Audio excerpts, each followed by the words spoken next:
உலக மக்கள் எல்லோருக்கும் வணக்கம். சுபிக்ஷா டிவி மூலியமாக நான் உங்கள் ஜி கோபால் பேசுகிறேன். இன்னைக்கு சுக்கிர பகவானுடைய பெயர்ச்சியை பற்றி நாம் பார்க்க போகிறோம்.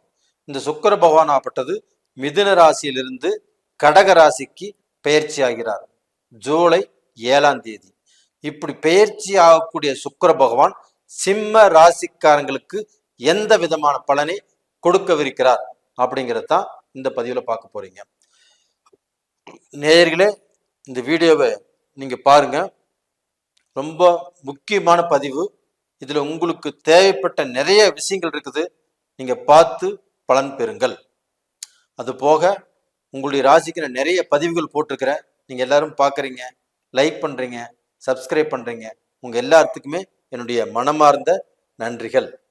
அப்போ இந்த சிம்ம ராசியில பிறந்தவங்க, சிம்ம ராசினா மகம் நட்சத்திரம் 1, 2, 3, 4 பாதங்களும், பூர நட்சத்திரம் 1, 2, 3, 4 பாதங்களும், உத்திர நட்சத்திரம் 1 பாதமும் கொண்டதுதான் இந்த சிம்ம ராசி. அப்ப இந்த சிம்ம ராசிக்கு மகம் நட்சத்திரம்னா கேதுவுடைய நட்சத்திரம். அப்ப அந்த கேது பகவான் ஆப்பட்டது உங்களுடைய ராசிக்கு 2ஆம் இடத்துல இருக்கிறாங்க.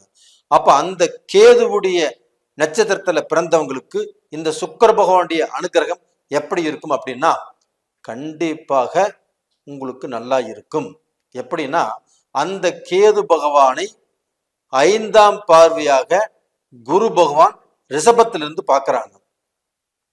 அப்போ பார்க்க போனா அந்த கேது பகவான் குருவால் பார்க்கப்பட்டதுனால அவங்க அந்த சாபத்திலிருந்து விலகி மோட்சம் அடைகிறாங்க. அப்ப அந்த மகம் நட்சத்திரத்துல பிறந்தவங்களுக்கு இந்த பீரியட்ல இந்த கேது பகவானால மோட்சம் அடைந்து ஒரு நல்ல பலனை அனுபவிக்கக்கூடிய வாய்ப்பு அந்த கேதுடைய நட்சத்திரத்துல பிறந்தவங்களுக்கு. அப்ப டோட்டலா பாத்தீங்கன்னா அவங்க திரை கடலோடியும் திரவியம் தேடு. அப்போ மேலை நாடுகளுக்கு வெளிநாடுகளுக்கு பயணம் சென்று அதன் மூலியமாக தன்னுடைய வாழ்வாதாரத்தை முன்னேற்ற பாதையில கொண்டு வந்துக்கலாம். அப்ப கடந்த காலத்துல வெளிநாடு போக முடியல, வெளிநாடு போறதுக்கு விசா கிடைக்கல, எனக்கு என்ன செய்யறதுன்னே தெரியல, நான் பணத்தை எல்லாமே செலவு பண்ணிட்டேன், எனக்கு விசா வரல, நான் போறதுக்கு ரெடியா இருக்கிறேன், எனக்கு எதுவுமே நடக்கல அப்படிங்கிற சூழ்நிலை இருந்தாலுமே இந்த பீரியட்ல கண்டிப்பாக உங்களுக்கு அந்த வாய்ப்புகள் கிடைக்கும். அது போக நீங்க பார்க்க போனா ஒரு வியாபாரம் செய்யறதோ ஒரு தொழில் செய்யறதோ எதுவாக இருந்தாலும் கண்டிப்பாக நல்லது நடக்கும். இதுக்கு அடுத்தபடியா பாத்தீங்கன்னா பூரம் நட்சத்திரம். இது பார்க்க போனா சுக்கிர பகவானுடைய நட்சத்திரம்.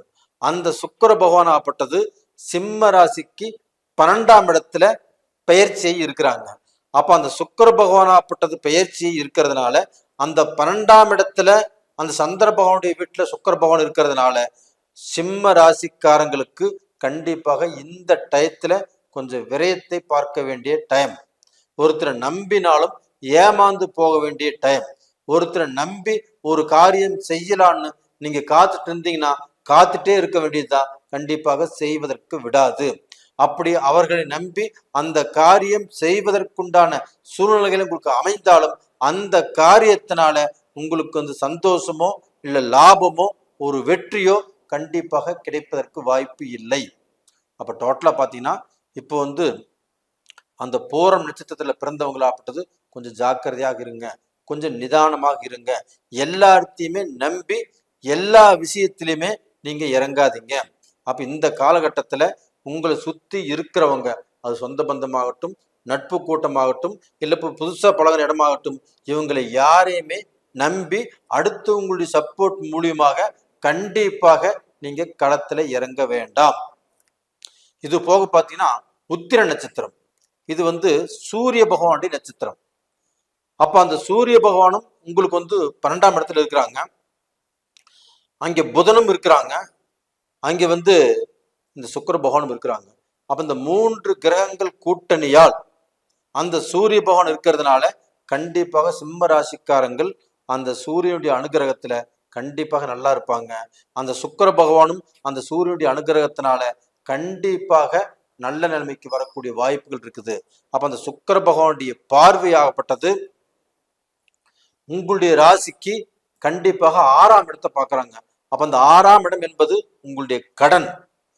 அப்ப சிம்ம ராசிக்காரங்கள் எவ்வளவு கடன் பட்டிருந்தாலும் அந்த கடனிலிருந்து மீளக்கூடிய வாய்ப்பு கிடைக்கும். இது போக உங்களுக்கு மருத்துவ செலவுகள் வந்தாலும் அந்த செலவுகள் ஆகப்பட்டது கண்டிப்பா அது அதிகமான செலவுகள் வராமல் இந்த சுக்கிர பகவான் தடுப்பாரு. அது போக உங்களுக்கு பார்க்க போனா இந்த கடன் உங்களுக்கு பார்க்க போனா இருக்கக்கூடிய பிரச்சனைகள் கண்டிப்பாக தீரும். அப்ப டோட்டலா பாத்தீங்கன்னா இந்த சிம்ம ராசிக்காரங்கள் உத்திரம் நட்சத்திரத்துல பிறந்தவங்கள் கடனால பாதிக்கப்பட மாட்டீங்க, மருத்துவ செலவுல பாதிக்கப்பட மாட்டீங்க, கண்டிப்பாக தப்பிச்சு நல்லா இருப்பீங்க. அப்ப டோட்டலா பாத்தீங்கன்னா இந்த சிம்ம ராசிக்காரங்களுக்கு 12ஆம் இடத்துல சுக்கிர பகவான் இருந்து அந்த சுக்கிர பகவான் 6ஆம் இடத்தை பார்க்கறதுனால கண்டிப்பாக 12ஆம் இடத்துல இருக்கக்கூடிய சுக்கிரனால கொஞ்சம் கால தாமதங்கள் ஆகும். நீங்க எந்த காரியத்தை எடுத்தாலும் எதை செய்யணும்னு நினைச்சாலும் அந்த செய்யக்கூடிய விஷயத்துல கொஞ்சம் தாமதத்தை தான் நீங்க எதிர்பார்க்க முடியும். அப்ப நம்ம எடுத்தோம், அந்த பிரச்சனையை பார்த்தோம், அது முடிஞ்சிருச்சு, அதன் மூலியமாக நமக்கு நல்ல பலன் கிடைச்சிருக்குது அப்படிங்கிற திருப்தி உங்களுக்கு கிடைப்பதற்கு கொஞ்சம் லேட் ஆகும்.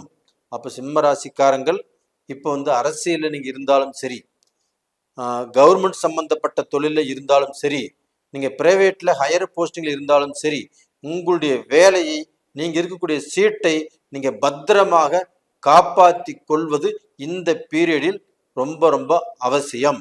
அது போக நீங்க ஒரு பதவியில் இருந்துட்டு ஒரு சைன் பண்றீங்க, கண்டிப்பாக அந்த சைன்னால அது யோசனை பண்ணி பண்ணணும். அப்படி பார்க்க போனா யோசனை செய்து நீங்க செய்யாம விட்டீங்கன்னா அந்த கையெழுத்தால பிரச்சனை வரும். இந்த பீரியட்ல செய்யாத தப்பு செஞ்சேங்கிற சூழ்நிலைகள் கண்டிப்பாக உருவாகும். அதனால ஒரு அமைதியாக இருந்துக்கிறது நல்ல விஷயம். அதுபோக இந்த பீரியட்ல உங்களுக்கு ப்ரமோஷன் கிடைக்கிறதோ இல்லைங்க ப்ரமோஷனை எதிர்பார்த்திருப்பதோ கொஞ்சம் தாமதமாகும். இது போக உங்களுக்கு ஒரு கௌரவ பட்டம், ஒரு டாக்டரேட் பட்டம் கொடுக்கறதா இருக்கிறாங்கன்னா அந்த பட்டமும் கொஞ்சம் தாமதமாகத்தான் வரும். அப்ப சிம்ம ராசிக்காரங்கள் ஆகப்பட்டது இந்த சுக்கிர பெயர்ச்சியால் கண்டிப்பாக கடனை கட்டலாம், உங்களுக்கு மருத்துவ செலவுகள் குறையும், இந்த ரோகம் குறையும். மற்றபடி பார்த்தீங்கன்னா நான் சொல்லக்கூடிய விஷயத்துல நீங்க கொஞ்சம் ஜாக்கிரதையாக கொஞ்சம் அமைதியாக இருப்பதுதான் நல்லது. அப்ப டோட்டலா பார்த்தீங்கன்னா நேயர்களே இந்த பதிவு பிடிச்சிருக்குன்னு நினைக்கிறேன். லைக் பண்ணுங்க, ஷேர் பண்ணுங்க. இது போக இந்த சிம்ம ராசியில பிறந்த பெண்களும் அவங்களுடைய வாழ்க்கையில இப்ப சுக்கிர பகவான்னா நம்மளுக்கு கல்யாணம் பண்றதுக்கு நம்ம குடும்பத்தை சந்தோஷமாக வச்சுக்கிறதுக்கு ஆதரவாக இருப்பாரு. ஆனா கண்டிப்பா ஆதரவாக இருப்பாரு. ஆனா உங்களுக்கு இப்ப அந்த சுக்கிரன் இருக்கக்கூடிய பொசிஷன் சரியில்லை. அப்ப அதனால குடும்பத்துல கொஞ்சம் அமைதியாகவும் அவங்க ஏதோ ஒன்று தப்பா பேசினாவோ ஒரு விடாப்பிடியாக பேசினாவோ நீங்க விட்டு கொடுத்து அட்ஜஸ்ட் பண்ணி போய் வாழ்க்கை நடத்தணும். அப்படி நடத்தும் போதுதான் நீங்க ஜெயிக்க முடியும். கண்டிப்பாக உங்களுடைய வாழ்க்கையில நீங்க நல்ல நிலைமைக்கு வருவீங்க, உங்க வாழ்க்கையில சந்தோஷத்தை பார்ப்பீங்க. கண்டிப்பாக இது நடக்கும். இந்த பீரியட் மட்டும் கொஞ்சம் சாந்தமாக இருப்பது நல்ல விஷயம். நேயர்களே இந்த பதிவு பிடிச்சிருக்குன்னு நினைக்கிறேன். பிடிச்சிருந்தா சப்ஸ்கிரைப் பண்ணுங்க, உங்க நண்பர்களுக்கும் ஷேர் பண்ணுங்க. இது போக உங்களுடைய ஜென்ம ஜாதகத்தில் நடக்கக்கூடிய தசா புத்திகள் உங்களுக்கு சாதகமாக இருக்கிறதா பாதகமாக இருக்கிறதான்னு பாருங்க. ஏன்னா நம்மளுக்கு நடக்கக்கூடிய தசா புத்திகள் தான் நம்மளுடைய எதிர்காலத்தை நிர்ணயிப்பது. அப்போ அந்த தசா புத்திகள் சாதகமா பாதகமான்னு பார்த்து தெரிஞ்சுட்டு நீங்க அடுத்த ஸ்டெப் எடுத்து வைக்கலாம். அதற்கு கீழே 2 நம்பர் கொடுத்துருக்குறோம், கான்டாக்ட் பண்ணுங்க. உங்களிடமிருந்து விடைபெறுவது உங்களின் ஜி கோபால். நன்றி, வணக்கம்.